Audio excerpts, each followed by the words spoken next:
Welcome to the big show. Gina Joseph here, CEO of GamesBeat. I'm thrilled to be here today with legendary Clinton Sparks. Legendary. Oh, that's a great start. Thank you for that. Grammy nominated, if you don't know, music producer, entrepreneur, and the CEO behind Global Gaming Lead. And an awesome dad. And an awesome dad. I'm an awesome dad. I need to lead with that next time. Yeah, that's the best one. And I should have said, I'm an awesome mom of two and the CEO of GamesBeat. Couple of great parents here ready to talk gaming. Yes. Yeah. How many kids? 3. 3 kids, how old? 3, 6, and 21. 3, 6, and 21. Yeah. You? Almost 4 and a 10-year-old. Nice. Boy and well girl. done. Thank you. Well, my daughter thought I was a cool mom because yesterday I met one of the creators of a very popular Roblox game. So all of a sudden I, became the go-to mom. Isn't it funny how kids can make a determination whether you're cool or not based on things that matter to them? Yes. Yeah. You could be the coolest thing in the world. You could have cured cancer. And your kids would be like, whatever, Ma. Even if you tell them to do something. If you cured cancer, your kids should do anything you want for the rest of their lives. That's true. But they don't understand that. They will one day. They will. But right now, they're excited about Roblox. So we'll take it. As are many kids. Yes. Yeah. Well, I'm thrilled to be here with you at the big show.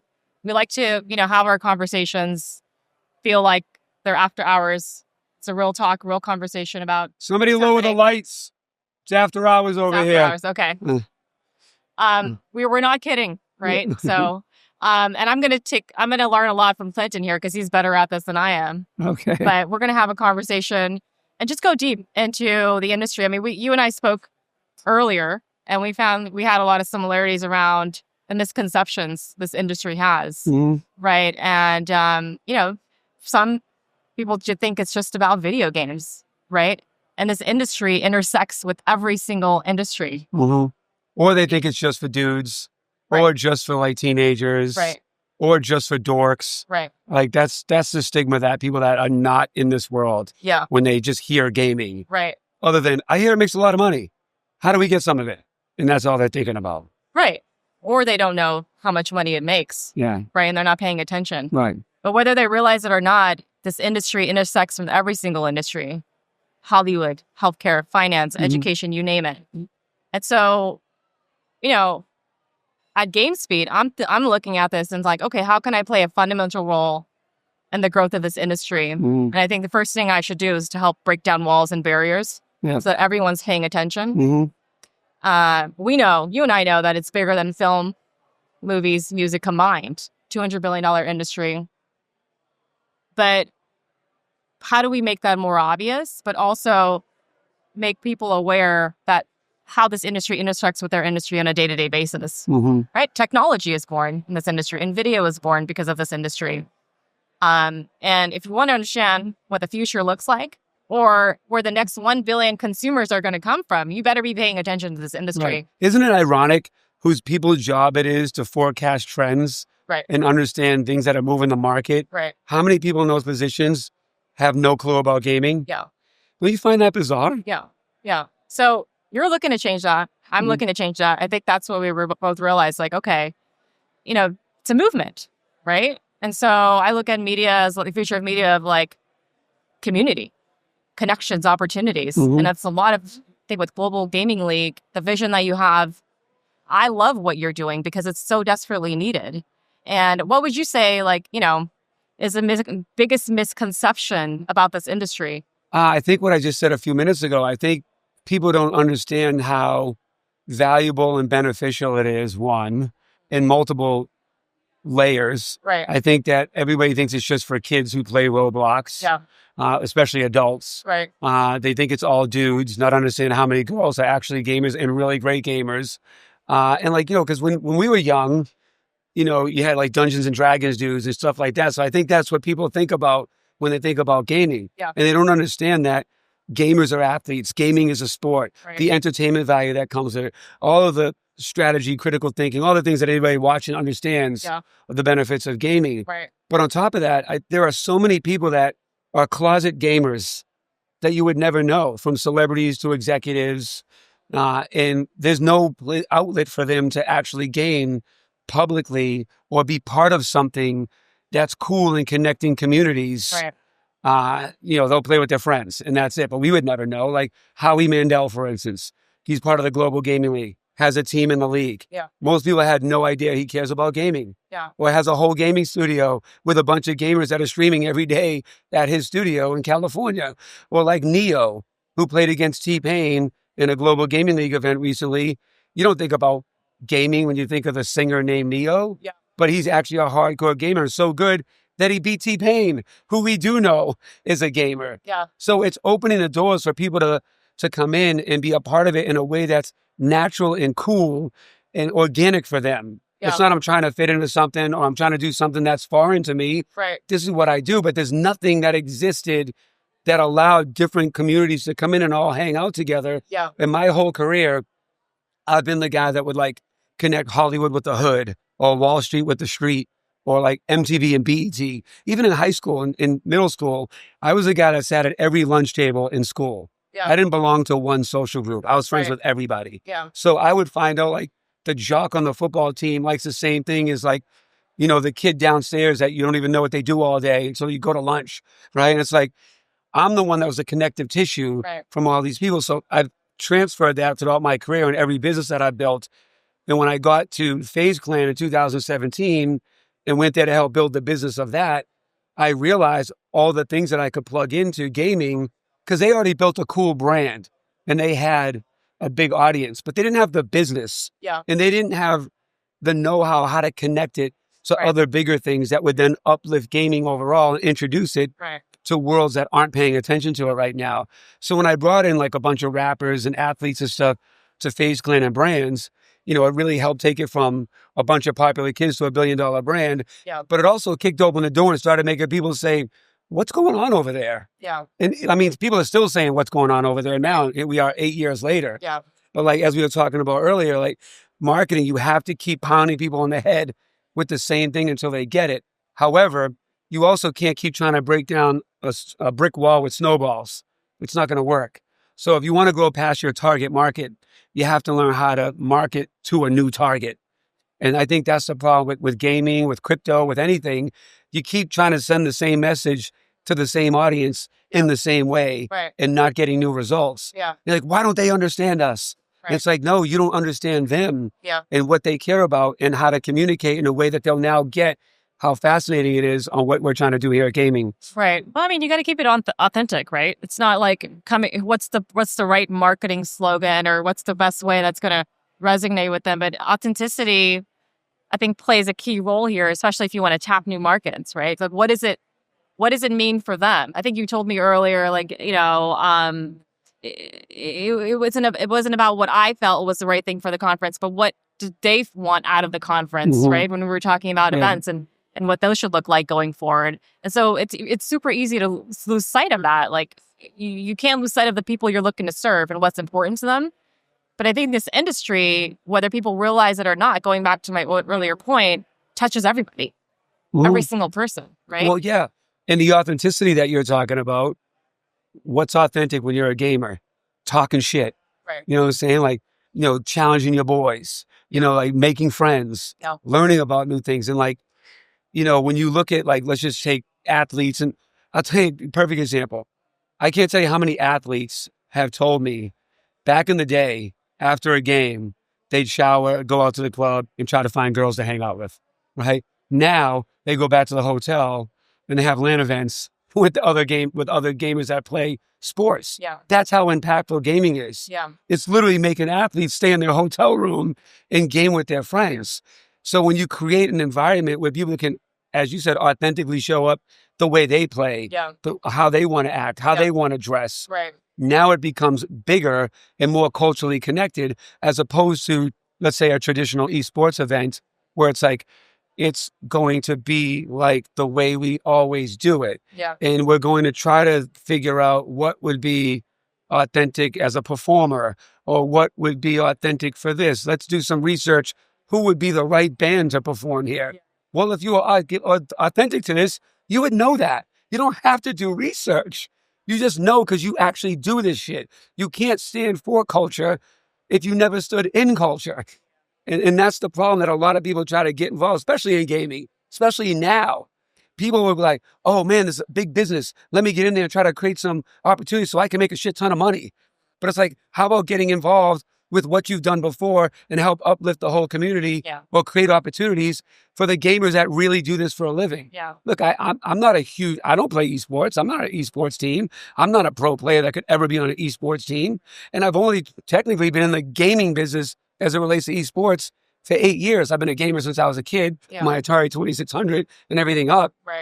But if you wanted to be like an endemic gamer person that looked at me and said, who's this DJ producer guy that's coming in here and now starting a league thinking he understands gaming and he's going to come in here and help change the game?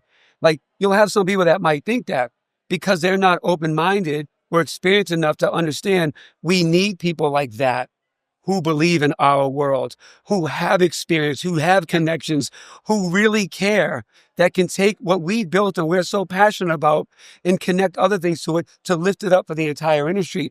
And that's my whole intention in starting the Global Gaming League, is connecting cultures, building international bridges, closing age gaps, uplifting underserved and underestimated communities, creating opportunities and possibilities for a kid in Nigeria, joins the Global Gaming League, ends up being on Lil Wayne's team. He's on a big stage in Las Vegas. Where does that happen?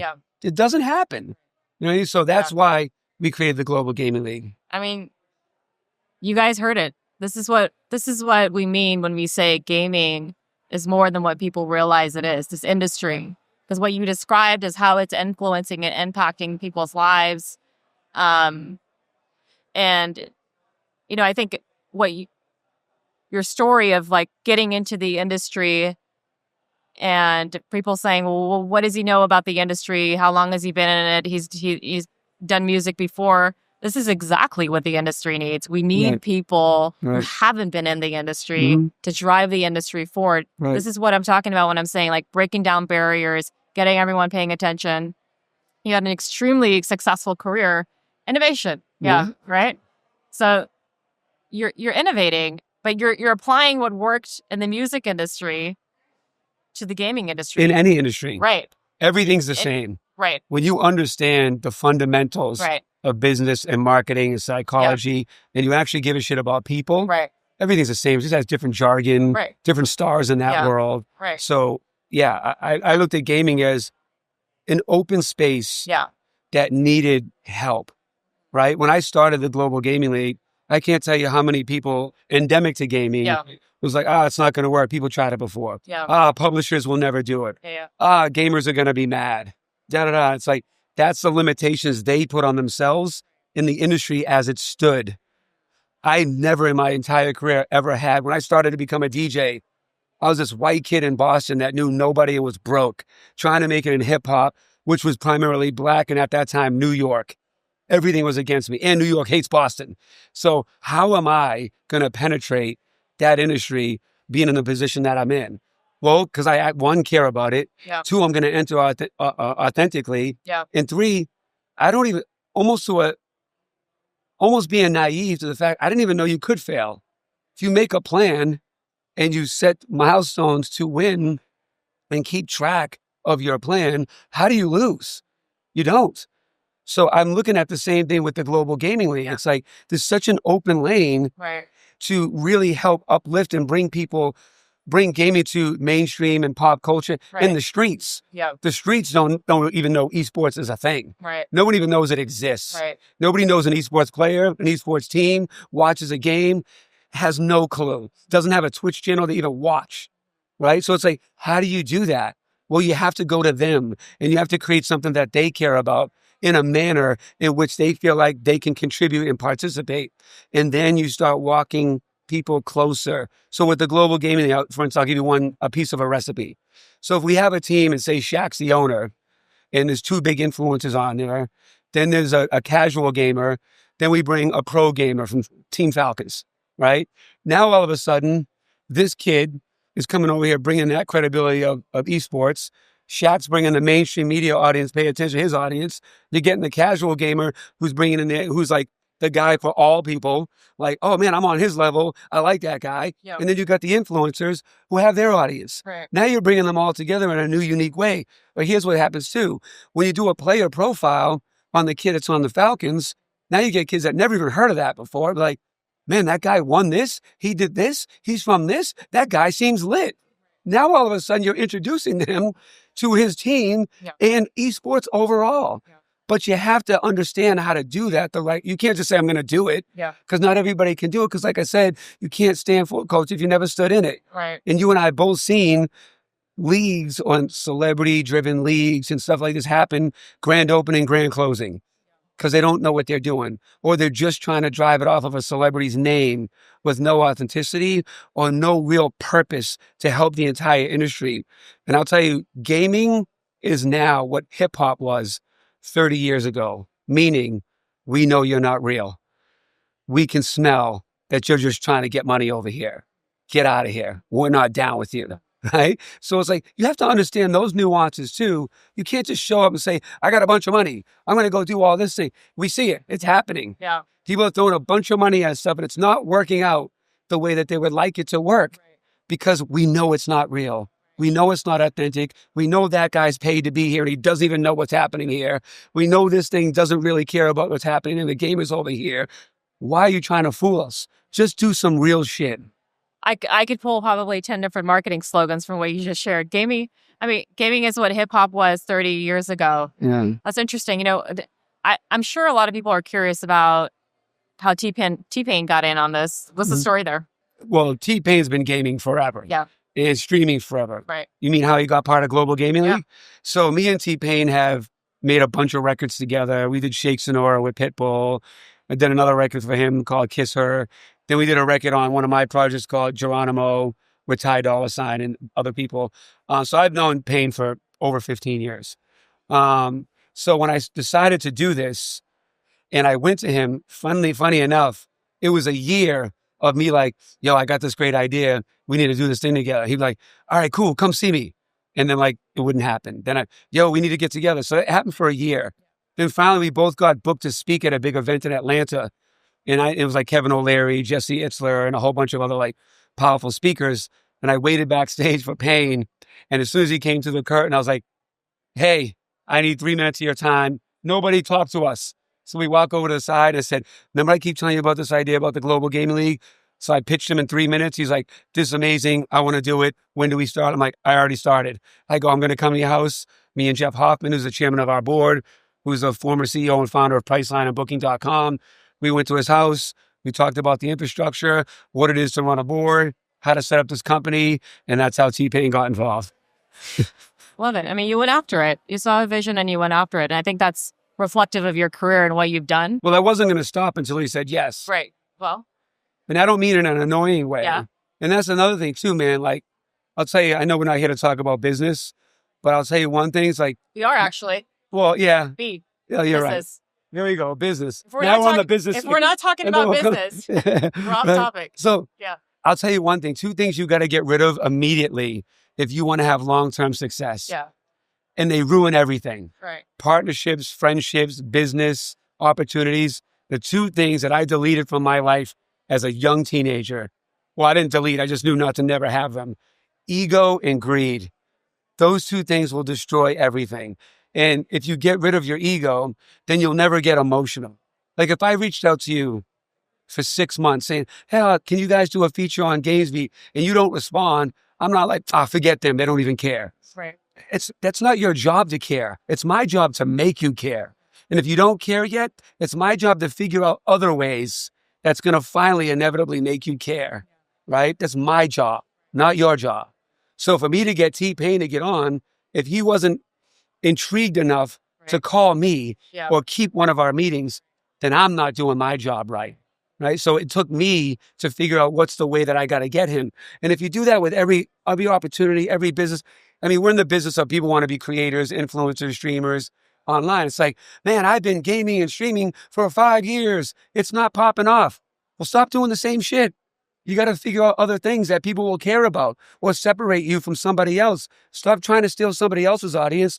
Build your own audience. Yeah. There's an audience for what you care about. Right. There's an audience for whatever it is that you do. You just have to stop looking over there where their audience is and go find your own audience.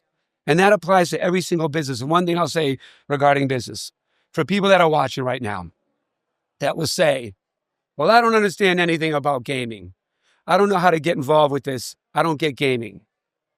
You don't have to be an actor to be in the movie business. You don't have to be a singer to be in the music business. You don't have to be an athlete to be in the sports business. You don't have to be a gamer to be in the business of gaming. And if you fashion yourself to be somebody that understands business, then this is just another thriving business that if you don't get familiar with, you're just going to get left behind.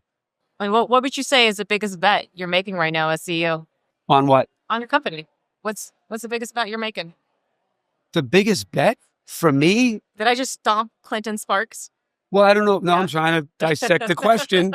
I don't know if you meant the biggest bet for me, for investors, for what do you mean in particular? As CEO, what's the biggest bet you're making for the company? I don't know. I don't know if there's a bet. There's a belief that I'm making. It's a belief that there's a need, and I'm the one who cares enough and has the stamina and endurance enough to make sure that need is met. Yeah. What'd you say? What is that need? Okay. The need that is met is for the gaming industry to be accepted, respected, and protected. Yeah. To a bigger mainstream audience. I mean, think about it. You don't really see ESPN, TMZ, People Magazine, Access Hollywood. You don't see mainstream people caring or talking about gaming. Why? Right. There's incredible talent here. Yeah. There's fascinating people here. Right. There's a big business here. Yeah. Right? But like you need a bridge. Yeah. And I believe that the Global Gaming League and what we're building is going to be the bridge from traditional esports as it stands in pop culture and mainstream in the streets and culture overall. Yeah. And the Global Gaming League will be that bridge. Right. Because I happen to be somebody that has learned how to win, repeat by building culturally impacting businesses with authenticity. Yeah. So I'm fortunate enough that I'm in a position where I can see it all and I know how to put all the pieces together and I know who to bring involved to make sure that it works and protect it. Right. When Clinton Sparks goes to sleep at night, what keeps you up when you think about the future of this industry? Fundraising. Fundraising keeps me up. Yeah. Nothing else keeps me up besides continuing to get people to believe enough. Right. Because it's funny, it doesn't matter how great the model is. It doesn't matter how big the market is. Yeah. To the point that we're talking about, there's still a great deal of people out there. I don't get it. Yeah, my kid spends a lot on my credit card on spending money in games. Yeah. But I don't really totally understand it.